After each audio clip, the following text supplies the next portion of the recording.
Hey guys, good morning. I'm super surprised to see so many of you. I'm really nervous, so I'm going to be really, really fast. I'll start my presentation with my story. Several years ago, I was headhunted by a big Scandinavian bank. I got everything I wanted. I got 2 times bigger salary, a brand new car, and a laptop. Like, amazing deal. I was super motivated for the next, can you guess how much? 2 weeks. After that, I continued working in the bank, and the reason was super simple. I was just saving money so that when I leave my job, I'm gonna go travel. That's it. But it took exactly 2 weeks for me to realize that I wasn't the right fit for the company. They had no culture of trust. My manager was constantly micromanaging me, and I saw no way to change that. So the company invested a lot of effort, energy, and money to hire a new member, and it didn't last long. After 6 months, I was gone, and they had the same problem. The story is still my biggest inspiration that I should take care of our team, and I should do everything I can not to headhunt people. I'm Ilma Nausėdaitė. I work at MailerLite. MailerLite is an email marketing tool that is being used by more than 600,000 businesses around the world. This year, SaaS Magazine announced that MailerLite is the 5th fastest growing SaaS company in the world. And I believe that we are successful right now because of the things that we did in the past, because of the right things we did in the past. And a lot of them were connected with the way we built our team. So today I'm going to be speaking about that, how to build a successful team and what is at stake. So there are main 3 steps that I guess everybody can follow if you want to follow us. And the first one is to tell the story. The first step starts with you, with the leader, with the co-founder, the manager. Because when you just start your company, you are on your own or you have a small team, everybody's sitting in the same room, everybody's doing everything, everybody knows everything, right? It's so easy, it's so super clear. But you can't apply the same concept when you grow the team. In order to be understood, you have to be very clear. You have to communicate, you have to tell the story. So the first step is just to think and write down why you are different as a business. And it's because of you, because you do the things differently, because you have different processes built in your company. And you are the one who knows what kind of team members you need for your team to continue growing. And then you are the one who knows what kind of people you do not want to see in your team. For example, at MailerLite, we are not a right fit for someone that is searching for a career opportunity. We're a super flat organization, and we can't offer any career. Everybody's called managers at MailerLite, but usually they manage themselves. On the other hand, if somebody is interested to make an impact and build something new, we are the right place for them. So the first step is just to write down and then post these things on your About page. Because this is a place where people come to see if you are the right fit for them. This is the place that people check before applying for the job. They want to see what kind of company you are, where you're going, how you're working, what are your worldviews.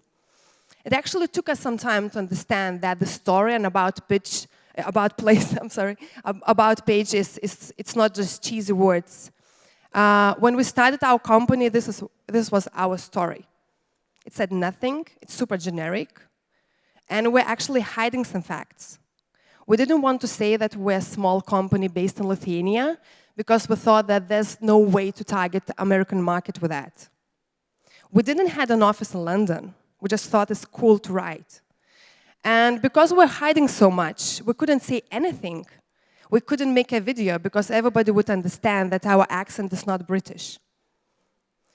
And after some time, we changed that. And right now, we're super clear who we are, where we go, what we believe in.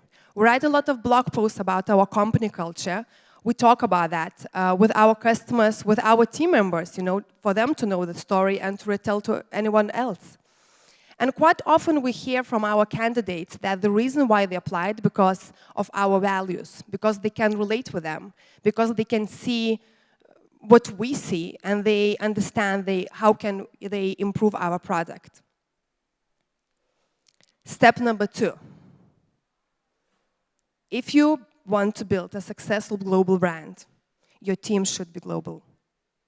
I know that Vilnius is full of talented people, but the truth is that there's no one place in the world where all the talents live. They live everywhere. And the easiest way to get a global team is just to hire some remote colleagues that live in some different countries.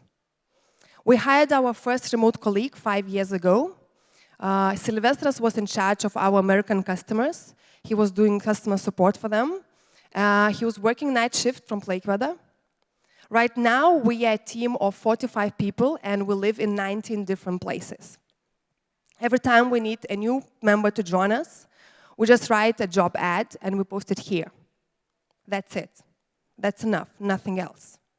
Because remote job and remote kind of the whole thing about it is super hard. And a lot of people are looking for remote jobs. They want to skip commuting to a job. They want to spend more time with their family and friends. They want to live in the places where they want to live. That is the place that they love, right? So we get to hire a lot of amazing people with really, it should have been a GIF, okay. With a lot of fascinating stories. For example, our content manager, he's American from New York City. He used to work an ad agency there. And then they moved with the whole family to Paris because it was the dream of his wife. And this is how we hired him. Our digital marketing manager, she is living in Bali because she wants to be able to surf every single day. Our designer, he moved from Vilnius to Druskininkai when his first child was born because he thinks that it's the best place to raise a family. And we're totally fine with it, as long as they deliver the results. Talking about the results and how remote team impacts the company and the business. So I think the first and foremost advantage is that it's really easy to have customer support that works 24/7. And if you want to go to global markets, you have to have that because you have to be able to communicate with your customers whatever they want to do that. Then, at the same time, it's pretty easy to hire someone with really specific set of skills. For example, we needed an English native speaker to make tutorial videos. That would be really challenging in Vilnius. And remote, it's pretty easy. And finally, having a diverse team means that we are compiling a lot of experiences, a lot of culture, a lot of knowledge. And I think this is how we avoid a lot of blind spots, because we have a lot of different people with different worldviews. Then, motivation. I think there's only one trait that separates an average candidate from an amazing one. Do you know what it is? Yeah, the desire to work for you, exactly for you, not just to search for any kind of job, but they want to work for you. They have to see how they want to improve your product, what they can do for you. And the easiest way to measure that is just to ask for some extra job, to ask them to go an extra mile to apply for a job. So 4 years ago, we did an experiment, and we still continue doing that.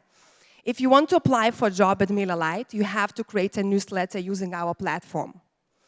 Then you have to answer certain questions that we have. For example, why you want to join us, what kind of project you are mostly proud of, what websites inspired you, anything we want, right?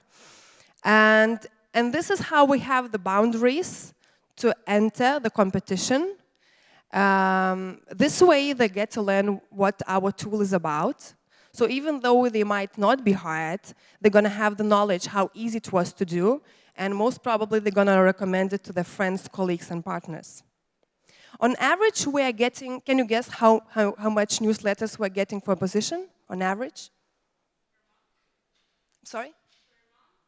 No, for one position. actually, we're not that successful, but since we're asking for an extra job, we're getting around 50, 60 newsletters for every position, from support manager to development. And people are super excited, actually, especially talented, creative people. This is how can they can show their personality, and it doesn't matter if they're developer or project manager, and this is how we get to learn more about them. A lot of people, they're saying that they applied because of the hiring process that they loved. Most of talented people, they actually don't have any CV, but this type of applying is kind of fun for them. And finally, what do you do when you have big bunch of super talented people that are spread around the world? Well, if you hired someone that you believe that is the best suitable person for that job, you should trust him or her. That's it. Of course, there are boundaries, there are rules and procedures. You have to agree on terms and what has to be delivered and what kind of result they have to deliver. But rather than that, and the foremost thing is just let them work. And this is when they can surprise you, and this is when the magic can happen. So to wrap it up, if you want to have a successful team, first you have to have a story that is inspirational enough for people to want to join you at your team. Then be brave enough to hire globally. You're going to be surprised how much you're going to get with that. Hire the most motivated people that wants to work for you and with you, and then trust them. They're going to deliver the best possible result. Thank you.